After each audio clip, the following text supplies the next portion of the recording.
Ardern. My question is to the Minister of Justice. Does he have confidence in the Ministry of Justice? The Honourable Simon Power. Yes. Jacinda Ardern. Oh, I beg your pardon, the Honourable Clayton Cosgrove. To the Minister. Order. I don't think there's any danger the two of us would be confused, Mr. Speaker. Order. I say to the government front bench on this occasion, it's perfectly in order for another member to seek a supplementary question. It was my error that I assumed it was going to be Jacinda Ardern, the Honourable Clayton Cosgrove. I'm sure she's very concerned to be confused with me, sir, but that's okay. To the Minister, does he stand by his comments from his spokesperson as reported by the New Zealand Press Association yesterday that Judith Collins is, quote, a much better fit, unquote, to deal with the sentencing and parole bill because she would be responsible for its implementation? The Honourable Simon Power. Yes. The Honourable Clayton Cosgrove.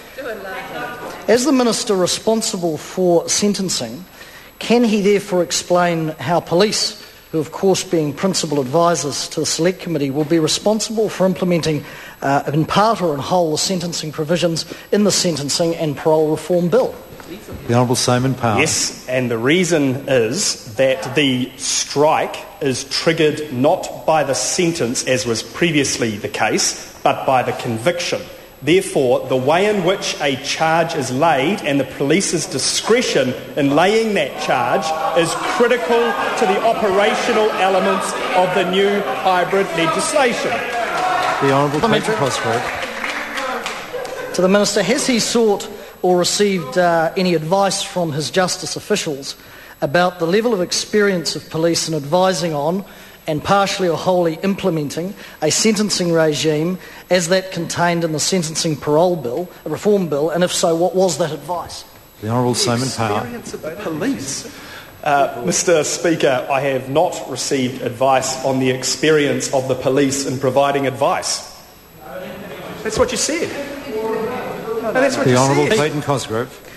Can he confirm that the Sentencing and Parole Reform Bill seeks to amend the Sentencing Act 2002 and the Parole Act 2002, that the responsible minister for both these acts is the Justice Minister, not the Police Minister, and that the Ministry of Justice is the responsible government agency, not the New Zealand Police?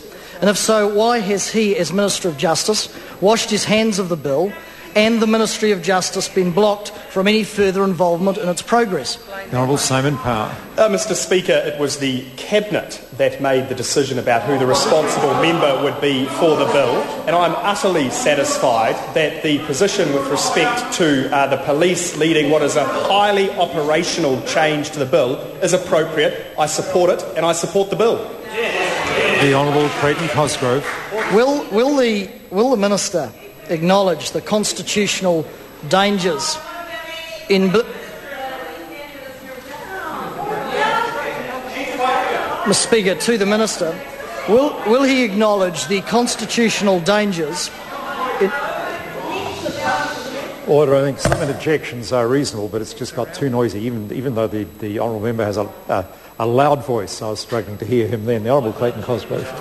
Mr. Speaker, the Minister, will he acknowledge the constitutional dangers in blurring the lines of separation between the roles of the police, who arrest and charge, the justice agencies who administer sentencing, and the corrections department that incarcerate folk? The Honourable Simon Power. Mr. Speaker, I do concern myself from time to time with constitutional issues, as the member outlines, which is why I was so confused that under the last government one person was both the Minister of Police and Justice. Question number 5, Catherine Delahunty. Tēnā